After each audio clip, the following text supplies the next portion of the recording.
اپنے آپ کو بند کر لیا، اور پھر قدرت کا معجزہ ہوا کہ یہیں پر ایک پانی کا چشمہ پھوٹا جو کہ یہ آپ کو نظر آ رہا ہے، اور اس کے پانی سے انہوں نے شفا پائی۔ یہ وہ گنبد ہے جس کی طرف میں بڑھ رہا ہوں۔ یہ گنبد در حقیقت ایک غار کے اوپر بنایا گیا گنبد ہے۔ یہاں پر بڑے زائرین تھے اور میں اس غار کے اندر جانے کے لیے بے چین تھا، جو دنیا بھر میں جانی جاتی ہے صبر کے حوالے سے۔ اسے صبر مقام بھی کہتے ہیں، یعنی کہ حضرت ایوب علیہ السلام کا چلہ سمجھ لیں انہوں نے کاٹا، جو صبر کا چلہ ہے۔ تو یہ وہ مقام ہے، یہ وہ غار ہے جو آپ دیکھ رہے ہیں، جہاں پر حضرت ایوب علیہ السلام نے بیماری کے دنوں میں اپنے آپ کو قید کر لیا اور اللہ کے ساتھ اور لو لگا لی۔ یہ وہ غار کا اندرونی حصہ ہے جس کو شیشوں کے ساتھ آگے حکومت نے بند کر کے رکھا ہے۔ یہ وہ صبر ہے جس کی مثال دنیا میں دی جاتی ہے، حضرت ایوب علیہ السلام کے صبر کی مثال۔ لیکن میں ایک بات عرض کرتا چلوں کہ اس سارے خطے میں نے ایسی چیزیں دیکھیں جو کہ ہمارے ہاں کتابوں میں بیان نہیں کی گئیں۔ میری آنے والی اگلی کتاب میں اس کا بھرپور ذکر ہوگا۔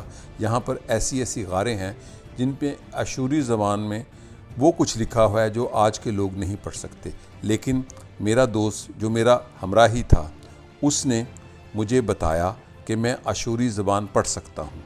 تو وہاں ایک اشوری زمانے میں لکھا ہوا تھا کہ میں ایک خدا کو مانتا ہوں، یعنی کہ وحدانیت کا تصور اس خطے سے ابھرا۔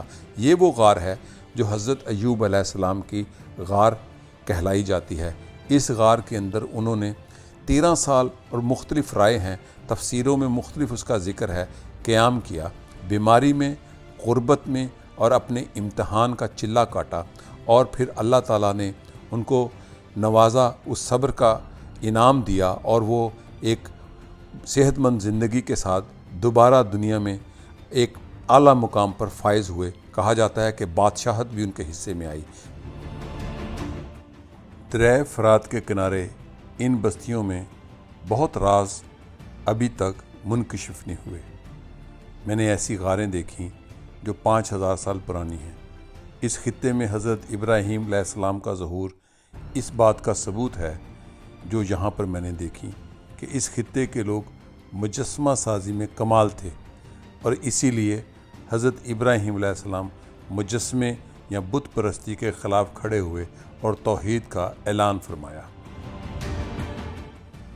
یہ میسوپوٹیمیا کا اوپری سرا ہے، یعنی دجلہ و فرات کی تہذیب کا اوپر کا کنارہ۔ یہ ایک غار ہے جو ریسٹورنٹ میں بدل چکی ہے، اور ایسی کئی غاریں ابھی بھی محفوظ ہیں۔ میرا دوست جو عرب ہے اور ترک شہری ہے، یعنی کہ قبائلی عرب ہے جو صدیوں سے یہاں رہتا ہے، وہ تاریخ میں مجھ سے بھی زیادہ دلچسپی رکھتا تھا۔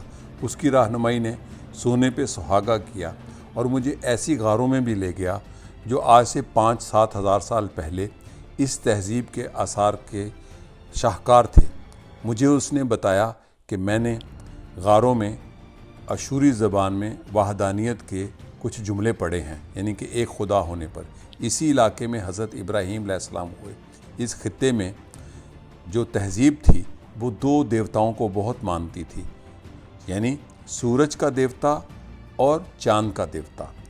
شروع میں جو تصاویر مصوری کی اور میں نے بت دکھائے ہیں وہ اسی حضرت ابراہیم علیہ السلام کے زمانے سے پہلے ہیں، جیسے یہ غار حضرت ایوب علیہ السلام کے زمانے کی ہے، اور یہ وہ کنواں ہے جہاں پہ حضرت ایوب علیہ السلام نے غسل لیا اور ان کی بیماری اللہ تعالیٰ نے معجزے سے ختم کر دی۔ اور یہ قلعہ، یہ آثار اس تہذیب کے آثار ہیں جو 5 سے 7 ہزار سال پہلے یہاں پر موجود تھیں، اور پھر یہ تہذیب کا وہ زمانہ بھی کور کرتا ہے جو حضرت ابراہیم علیہ السلام کا اور حضرت ایوب علیہ السلام کا زمانہ ہے۔